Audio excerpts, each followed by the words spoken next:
এরকম সেমিফাইনাল টি-20 বিশ্বকাপের ইতিহাসে আসলে কবে হয়েছে? এত রান, এত ছক্কা, এত চার, দুজন ব্যাটসম্যান, একজন যিনি নিয়মিত একাদশে সুযোগ পাচ্ছিলেন না, আবারও বলতেই হচ্ছে সঞ্জু স্যামসন এবং জ্যাকব ব্যাথেল, যিনি মাত্র 22 বছর পেরিয়েছেন। দুজন ক্রিকেটার যেভাবে এই ম্যাচের এক্সাইটমেন্ট ছড়িয়েছেন, একটা ম্যাচে 40 ওভার মানে 20-20-40 ওভারে খেলা হয়েছে, রান হয়েছে 499 মানে 500 প্রায়, ছক্কা দুই দল মিলে মেরেছে 34টা, চার মেরেছে 39টা, বাউন্ডারি ওভার বাউন্ডারি 34 প্লাস 39 হয়েছে 73টা, একটা ম্যাচে 73টা টোটাল বাউন্ডারি ওভার বাউন্ডারি।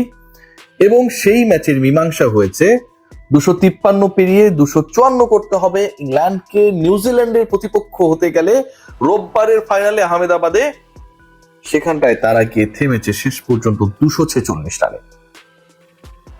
এমন এক ম্যাচ হয়েছে যেই ম্যাচটা শেষ 3 ওভার পর্যন্ত বলা যাচ্ছিল না যে আসলে কোন দল জয়ী হবে। শেষ 18 বলে প্রয়োজন 45 রান।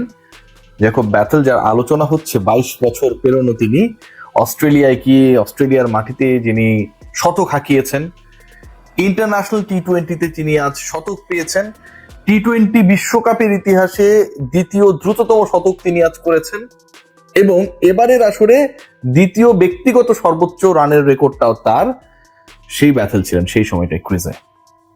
ছক্কা হয়েছে, চার হয়েছে, 499 রান হয়েছে, বাউন্ডারি ওভার বাউন্ডারির পাস করলে 73-এ গিয়ে থেমেছে, অসাধারণ ফিল্ডিংও হয়েছে।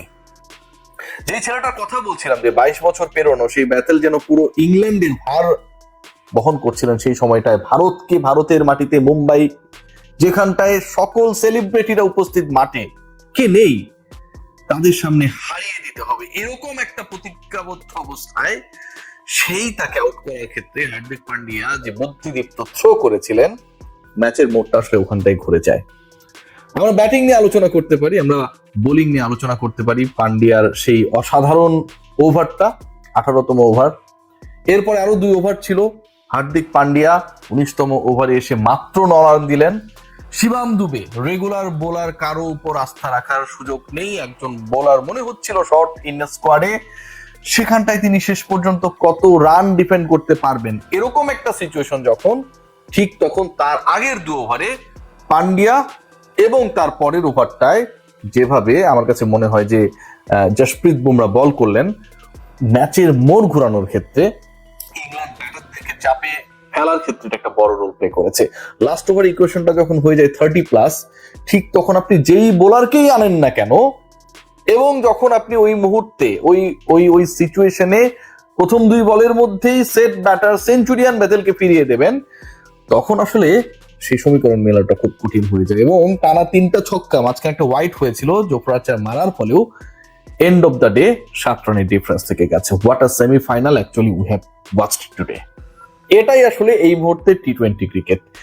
এই ক্রিকেটকে, এই ম্যাচকে, ভারতকে ইনফ্যাক্ট গৌতম গম্ভীর যখন অক্ষর প্যাটেলের অসাধারণ ক্যাচ দেখলেন, সেটা ছিল দ্বিতীয় ক্যাচ, কি অসাধারণ ক্যাচ এবং সেটা কি দারুণ রিলিজ। যখন গম্ভীর মুখের গম্ভীর উঠে দাঁড়ালেন, তার বডি ল্যাঙ্গুয়েজে অসাধারণ একটা আনন্দের, তৃপ্তির জায়গা, সেটা যেন বারবার মনে করিয়ে দিচ্ছিল যে দিস ইন্ডিয়া, দিস মাইটি ইন্ডিয়া শেষ পর্যন্ত যত ফাইটই হোক না কেন ইংল্যান্ডের বিপক্ষে পরাজিত হবে না। এই ম্যাচটা যেন আসলে ওই ইংলিশের বিপক্ষে ভারতীয়দের লাগেন মুভির সেই ম্যাচ, যে ম্যাচে শেষ মুহূর্ত পর্যন্ত উত্তেজনা থাকে। শেষ মোমেন্টে আমির খান ছক্কা মেরে দলকে জেতান, সেই কর মৌকুফ হয়ে যায়। আর এখানটায় লাস্ট 3 বলসে ছক্কা মেরেও ইংল্যান্ডকে জেতাতে পারেননি তাদের ব্যাটার। পার্থক্যের জায়গাটা শুধু এখানটায়, winner India and they are into the final. আজকের ম্যাচে সঞ্জু স্যামসন এর আলোচনা করতে হবে। স্যামসন আজকে যে কাজটা করেছেন, মানে আপনি ধরেন লাস্ট ম্যাচে তিনি যে অনবদ্য ইনিংসটা খেলেছিলেন, অপরাজিত থেকে মাঠ ছেড়েছিলেন, শতক পাননি, দল জিতেছে, অনেক মহিমান্বিত করতে পারেন তাকে আপনার প্রশংসা বাক্যে। কারণ এই ছেলেটা ভারতের সাউথ আফ্রিকার এগেনস্টে পরাজয়ের আগ পর্যন্ত আসলে নিয়মিত একাদশের ভাবনার মধ্যেই ছিলেন না। দাঁড়িয়ে দাঁড়িয়ে দেখতেন সতীর্থদের খেলা, অনুপ্রাণিত হবার চেষ্টা করতেন, সুযোগ পেলে আমিও দেখিয়ে দেব সেই স্বপ্নে। সেই সুযোগটা পাবার পর আজকে এবং গত ম্যাচে যা করে দেখিয়েছেন অনবদ্য। আগের ম্যাচে 90+, এই ম্যাচে 1 শট ফ্রম 90। দুই ম্যাচেই শতক পেতে পারতেন, কিন্তু সেই শতক না পাবার আক্ষেপ। দুই ম্যাচে টানা দুটা টি-20 century, not one day or test, যেগুলো আপনার রেগুলার বেসিসে আসবে আপনি যদি ভালো ব্যাটার হন। টি-20 সেঞ্চুরি দুরূহ কাজ করা, যে কোনো ব্যাটারের জন্য স্বপ্নের ট্রিপল ডিজিটে যাওয়া। টানা দুই ম্যাচে সেটা না পাবার আক্ষেপ। আবারও বলি, আনন্দটা এত বেশি কোনোভাবেই সঞ্জুকে ছেয়ে যাবে না। ভাবতে পারেন এই 150 কোটির ভারতকে টানা দুই ম্যাচ জিতিয়ে একটাই সেমিফাইনালে তুলেছে, পরের ম্যাচে 90-র কাছাকাছি করে দলের সর্বোচ্চ স্কোরার হয়ে ফাইনালে তুলেছে। এই সঞ্জুকে তো আসলে দরকার ছিল। আমার কাছে মনে হয় যে আজকের এই ম্যাচটা সঞ্জু যেভাবে নিজেকে আরো একবার প্রমাণ করেছে, এবং যেখানটা আসলে খুব বেশি এক্সপেকটেশন থাকে না, যেমন টানা দুইটা টি-20 ইনিংসে এত বেশি এক্সপ্লোসিভ ব্যাটিং করবেন, একলা জিতিয়ে দেবেন kind of batting line up যদি আমরা দেখি বা ব্যাটিং অর্ডারের কন্ট্রিবিউশন দেখি, এটা এক্সপেকটেশনস এর বাইরে তিনি সেটাই করে দেখিয়েছেন। আগের ম্যাচে ভালো খেলেছেন, পরের ম্যাচে খারাপ খেলতেই পারেন, এটাই যেন আমাদের বীজগণিতের নিয়ম, কিন্তু শেষ পর্যন্ত সেটা হয় নাই। আজকের এই ম্যাচে আমার কাছে মনে হয় যে সঞ্জুর ইনিংসটা ভারতকে আসলে একটা দারুণ ভাবে মোটিভেট করেছে টু মেক দ্য স্কোর মোর দেন 250। কারণ আপনি যখন ওপেনিংয়েই এরকম একটা লঙ্কাকাণ্ড দেখতে পাবেন, এক্সপ্লোসিভ ব্যাটিং দেখতে পাবেন, প্রতিপক্ষের বোলারটা কোনোভাবেই পাত্তা পাচ্ছে না, সেটা কিন্তু rest of the batting line আপে যে ব্যাটাররা থাকে তাদেরকে সেই কনফিডেন্সটা দেয় to hit against the bat ball. এবং একই সাথে আজকের ম্যাচে পাওয়ার প্লের যদি এক্সিকিউশনটা দেখেন, যে 3 উইকেট হারানোর পরেও যেভাবে রান তুলছিল ইংল্যান্ড, ভারতকে হারিয়ে 254 রান করতে হবে, সেই মানে কি বলবো, এটা আসলে টি-20 বিশ্বকাপে এই লেভেলের স্ট্যাটাসে এটা একটা বিশ্ব রেকর্ড হওয়ার পথে ছিল। তারা কোনোভাবেই যেন আসলে কক্ষচ্যুত হচ্ছিল না। উইকেট হারাচ্ছে, উইকেট যাচ্ছে, নতুন ব্যাটার আসছে, সেও তাণ্ডব চালাচ্ছে, কিন্তু এন্ড অফ দ্য ডে একটা প্রান্ত আটকে রেখেছে, সেখানটায় যেমন সঞ্জু, এখানটায় হচ্ছে বেথেল।